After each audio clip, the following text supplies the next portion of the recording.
नमस्कार दोस्तों, मैं विनोद कुमार एक बार फिर से आप सभी का सामान्य हिंदी यूट्यूब चैनल में स्वागत करता हूं। आज हम पढ़ेंगे वर्णमाला। वर्णमाला का ये छठा भाग है। छठा भाग पढ़ रहे हैं हम और ये व्यंजन से संबंधित रहेगा। अभी तक 5 वीडियो वर्णमाला से संबंधित बन चुके हैं और सारे ही वीडियो अभी प्ले लिस्ट में डले हुए हैं। जिन लोगों ने वीडियो नहीं देखे हुए हैं पुराने, वो जाके प्ले लिस्ट में देखें, उसके बाद ये वाला वीडियो देखें, तो आपको सारी चीज़ें क्लियर हो जाएंगी, आसानी से समझ में आ जाएगी वर्णमाला। आप कभी भी नहीं भूलोगे। इसके बाद एक बार ये वाले वीडियो देख लिए तो वर्णमाला हमेशा के लिए याद हो जाएगा आपको। तो देखते हैं। अब सबसे पहले हमने देखा था, कल वाले वीडियो में भी देखा था, संघर्षी व्यंजन। आज फिर से देख लीजिए संघर्षी व्यंजन। इसका एक अन्य नाम है ऊष्मीय व्यंजन। ऊष्मीय व्यंजन भी बोलते हैं। ऊष्मीय व्यंजन। अब संघर्षी व्यंजन है तो संघर्षी व्यंजन के अंतर्गत मतलब संघर्ष, घर्षण के साथ वायु का मुख से निकलना। घर्षण के साथ वायु का मुख से निकलना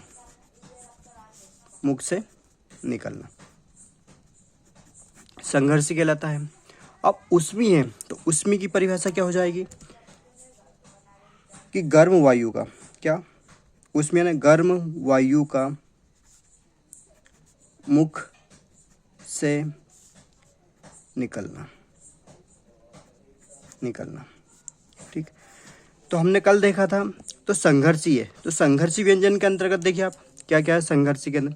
सा, शा और सा, ये है तालव्य सा और मूर्धा सा, और ये वाला सा दंत सा बोलते हैं, और ये हो गया हा, काकल्य या फिर अलिजीव व्यंजन भी बोलते हैं हा को। तो 4 तो ये हो जाते हैं। उसके बाद में संघर्ष की बाद में तो संघर्ष यानी घर्षण के साथ वायु का मुख से निकलना संघर्षी व्यंजन कहलाता है। फिर उसके बाद में नुक्ता व्यंजन की बात कर लिया है। तो नुक्ता है का, खा, गा और जा और एक हमारा फा। तो ये 5 भी संघर्षी व्यंजन के अंतर्गत मतलब घर्षण के साथ ये टोटल हो जाते हैं 9। इनकी संख्या है 9। ठीक है। तो घर्षण के साथ वायु का मुख से निकलना संघर्षी कहलाता है। संघर्षी व्यंजन की संख्या 9 हो जाती है। कौन सा? सा, शा, सा और हा। फिर क, ये का मतलब इसे समझ लीजिए। और ये वाला जो है ऊष्मी, तो ऊष्मी व्यंजन के अंतर्गत आता है। ऊष्मी व्यंजन के अंतर्गत देख लीजिए। तो ऊष्मी व्यंजन के अंतर्गत हमारा सा,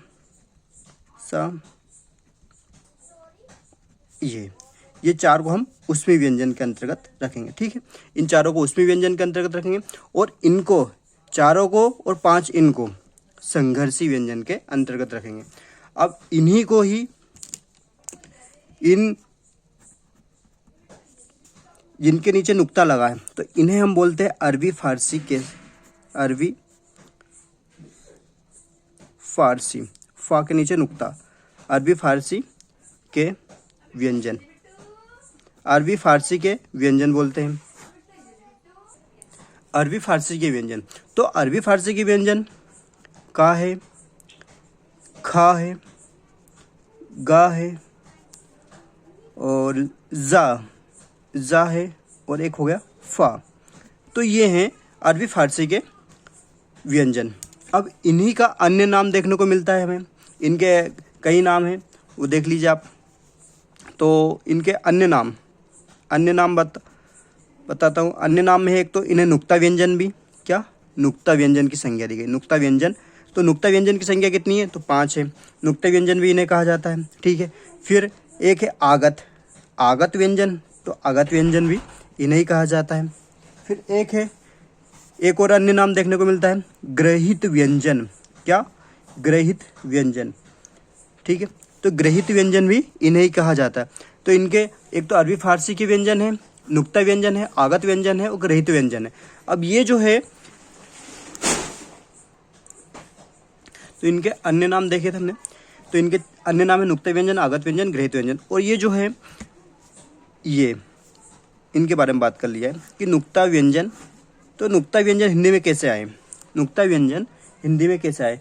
तो इन्हें दिया है राजा शिव प्रसाद सितारे हिंद। राजा शिव प्रसाद सितारे राजा शिव प्रसाद सितारे हिंद, सितारे हिंद इनका उपनाम था। ठीक है, राजा शिव प्रसाद सितारे हिंद ने दिया है ये नुक्ता व्यंजन। नुक्ता व्यंजन इसलिए दिए हैं कि जो अरबी फारसी के हैं वह हिंदी में भी वही वर्ण प्रयोग किए जाएं, तो ये जो है इसलिए। तो अब इनको समझ लीजिए आप किस तरह से इनका उच्चारण होता है। का है और एक है क सिंपल का, और यह क। तो इसका जो होता है के होता है और इसका होता है क्यू। ठीक है, जैसे है किसी भी चीज़ में, तो जहाँ पर क्वीन जो होती है तो क्वीन में लिखते हैं तो क्वीन ऐसे लिखते हैं, तो इसमें QUEEN, तो ये जो है नुक्ता। ठीक है, तो इस तरह से। लेकिन यदि हम कमल लिखेंगे तो कमल में KAMAL इस तरह से लिखेंगे। ठीक है, कमल। लेकिन क्वीन लिखेंगे तो क्यू लिखेंगे, तो ये नुक्ता व्यंजन इस तरह से होता है। फिर बात आती है गा। गा है, गा में नुक्ता, और एक है सिंपल गा। तो इसका होता है जी, इस गा का होता है जी, और इसका होता है GH। ठीक है, इसका GH मतलब घा जैसा उच्चारण, ग। तो घा जैसा इंग्लिश में क्या हो जाएगा GH, जैसे गाजियाबाद लिखते हो GH गाजियाबाद। ठीक है, अब बात आती है जा की। जा देख लीजिए, ये सिंपल वाला जा और ये जा है जा। तो ये जा है, इसका होता है जा का जे, इस जे, और इसका होता है ज, इसका होता है जेड। तो चिड़ियाघर को बोलते हैं जू, तो जू। ठीक है, जू, ZOO जू। तो ये वाला जू का प्रयोग किया जाता है चिड़ियाघर में। ठीक है, जैसे है खा में अपन देखते हैं तनख्वाह, तो ये वाला तनख्वाह लिखा जाता है। फिरोज लिखा जाता है फिरोज, तो ये फा। तो ऐसे ही ये नुक्ता व्यंजन का प्रयोग किया जाता है। एक और देख लीजिए यहाँ पर, जैसे फा है, ये सिंपल फा, और ये है नुक्ता फ। तो ये फा, इसका होता है PH, इसका हो जाएगा PH, और इसका होगा F।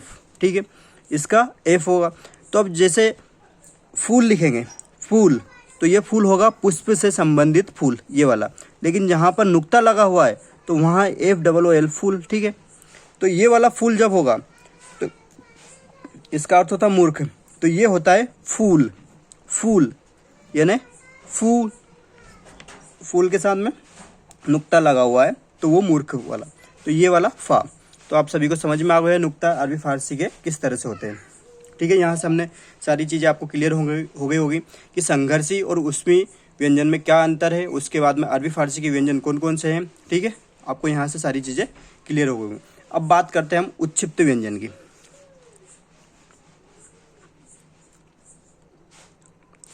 उच्छिप्त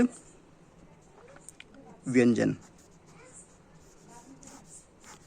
उच्छिप्त व्यंजन। तो उच्छिप्त व्यंजन कौन कौन से हैं? तो एक तो है डा के नीचे बिंदी लगी, इसे नुक्ता नहीं कहेंगे, इसे बिंदी लगी है इसमें, और एक है ढा। ठीक है, ये दो हैं, और ये दोनों ही कैसे हैं? इन दोनों को हम सघोष मानते हैं। कैसी की ध्वनि? सघोष या घोष ध्वनियाँ मानते हैं। दोनों ही कैसी है? सघोष ध्वनि है या फिर घोष ध्वनियाँ हैं, घोष ध्वनि है। ठीक है, यहाँ से आपको ये पहला प्रश्न तो ये कि ढ मतलब इनका एक तरह से जीवा जो है हमारी एकदम से झटके से ऊपर जाती है और फिर नीचे गिरती है। ठीक है, तो झटके से ऊपर नीचे होती है। और ये जो है डा, तो डा है अल्प प्राण, ड अल्प प्राण, और ये जो ढा है ये है महाप्राण। और ये दोनों कैसे हैं? घोष। ठीक है, ये दोनों घोष या सघोष है, अल्प प्राण महाप्राण की। आपको यहाँ से क्लियर हो गया होगा। अब इसके अन्य नाम, पहले परिभाषा देख लेते हैं इसकी ना। परिभाषा किस तरह से? जैसे हमारी जो जीवा है, जीवा की नोक तालू तक पहुँचती है, और तालू से एकदम अचानक झटके के साथ, जैसे ये जो है दांत, ठीक है दांत, और ये है हमारी जीवा एकदम से यहाँ पहुँचेगी तालू पर। ठीक है, तालू पे पहुँचेगी, और ढ एकदम यहाँ पहुँचेगी तालू पे। ये जो होता है तालू और मूर्धा। ठीक है, मूर्धा वैसे होता तो ये मूर्धा है, लेकिन दोनों के बीच में की स्थिति है, तो हम इसे मूर्धा मानते हैं। वैसे तालू है लेकिन मूर्धा मानते हैं। तो ये डा और ढा है। ठीक है, क्योंकि टा वर्ग के अंतर्गत आते हैं, टा ठा डा, ठीक है, यहाँ आते हैं ढा, तो इसे हम मूर्धा भी मानते हैं, ठीक, मूर्धा। तो ये वैसे मूर्धा मान लीजिए। वैसे परिभाषा इसकी देखिए कि हमारी जो जीवा है, ये दांत हो गया, ठीक है, दांत, और ये हो गया हमारा तालु, फिर यहाँ हो गया मूर्धा, ठीक है। तो हमारी जो जीवा है यहाँ पहुँचेगी इस तरह से जीवा, फिर उसके बाद में एकदम झटके से नीचे गिरेगी, ढ ढ, तो एकदम झटके से नीचे गिरती है। इसमें क्या होता है कि ऊपर तो जाती है। इसकी परिभाषा लिखिए आप, जिन व्यंजनों के उच्चारण में, व्यंजनों के उच्चारण में जीवा उल्टी होकर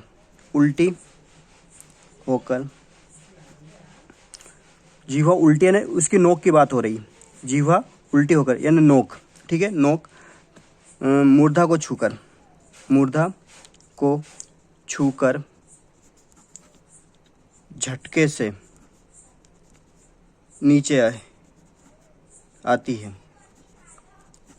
तो उसे उत्क्षिप्त, ठीक है, उत्क्षिप्त व्यंजन कहते हैं। तो उत्क्षिप्त व्यंजन आ गया होगा कि मूर्धा से जब यहाँ मूर्धा के पास पहुंचेगी, ये मूर्धा हो गया, ये तालव्य हो गया और ये दंत हो गया, और इसी की दंत के साइड में वर्तस्य होता है। तो तालव्य और मूर्धा, तो मूर्धा से जब जीभ टच होगी और मूर्धा से एकदम झटके से नीचे आएगी, ठीक है, नीचे आएगी छूकर, तो उसे उत्क्षिप्त व्यंजन कहते हैं। अब इसी के उत्क्षिप्त व्यंजन के अन्य नाम देख लीजिए, अन्य नाम, उत्क्षिप्त व्यंजन के अन्य नाम क्या क्या है इसके, देखिए, उत्सृप्त भी व्यंजन बोलते हैं, उत्सृप्त व्यंजन भी इसे ही बोलते हैं हम। उत्सृप्त व्यंजन के बाद में एक अन्य नाम इसका है विकसित व्यंजन, विकसित व्यंजन, ये नाम आप याद रखिए क्या क्या है। विकसित व्यंजन के बाद में एक द्विगुण व्यंजन, ठीक है, द्विगुण व्यंजन के बाद में एक द्विगुणित व्यंजन भी इन्हीं को कहा जाता है, द्विगुणित व्यंजन।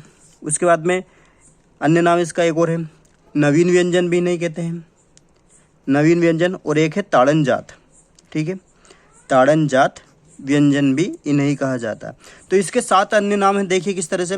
उत्क्षिप्त व्यंजन है पहला, तो फिर उत्सृप्त व्यंजन है, विकसित व्यंजन है, द्विगुण व्यंजन, द्विगुणित व्यंजन, नवीन व्यंजन और ताड़नजात व्यंजन। तो यहाँ से आपको इतनी चीज़ें क्लियर हो गई होंगी कि मूर्धा से जीवा एकदम टच होकर एकदम झटके से नीचे गिरे, तो उसे क्या कहेंगे हम, उत्क्षिप्त व्यंजन, ठीक है, झटके के साथ। तो डा और ढ, ये दोनों, इनके नीचे बिंदी लगी है, ये कैसे घोष ध्वनियाँ हैं, और डा है अल्प प्राण और ढ है महाप्राण, ठीक है। यहाँ से आपको इतना क्लियर होगा, और इनका अन्य नाम देख लिए, ठीक है। अगला हमारा वर्तस्य व्यंजन। तो वर्तस्य व्यंजन ये कौन कौन से, तो वर्तस्य व्यंजन में है तो ना है, रा है और ला है। इसमें क्या है कि जो हमारा ये दांत है, ठीक है, दांत, और ये हमारी जीवा, ये जीवा हो गई, ठीक है, ये हमारी जीवा हो गई। तो जब दांत है और इसी के पास, इसे बोलते हैं हम दंतमूल, ठीक है, ये क्या हो गया, दंतमूल। तो जब जीवा यहाँ जाएगी, दंतमूल से टच होगी, तो दंतमूल से जब जीवा टच होती है और उसके बाद जिन ध्वनियों का उच्चारण होता है या फिर जो ध्वनियाँ उत्पन्न होती है, उन्हें हम क्या बोलते हैं, वर्तस्य या फिर दंतमूल ध्वनि भी इसका वर्तस्य का नाम है। मसूड़ा ध्वनि, एक तो मसूड़े से उत्पन्न होती है मसूड़ा ध्वनि, ठीक है, मसूड़े से जीवा टच हो रही तो मसूड़ा ध्वनि। एक अन्य नाम है इसका दंतमूल, ठीक, दंतमूल। तो इन्हें हम दंतमूल भी न र ल, इनको हम मसूड़ा ध्वनि, दंतमूल, वर्तस्य ध्वनि कहते हैं, ठीक है। यहाँ से आपको इतनी चीज़ें क्लियर हो गई होंगी। उसके बाद में हम बात करते हैं दंतोष्ठ की, दंतोष्ठ, ठीक है। तो दंतोष्ठ से आपको पता चल रहा होगा कि दंत प्लस ओष्ठ, ठीक है, दंत प्लस ओष्ठ, इन दोनों से मिलकर इसका निर्माण होता है, इन वर्णों का।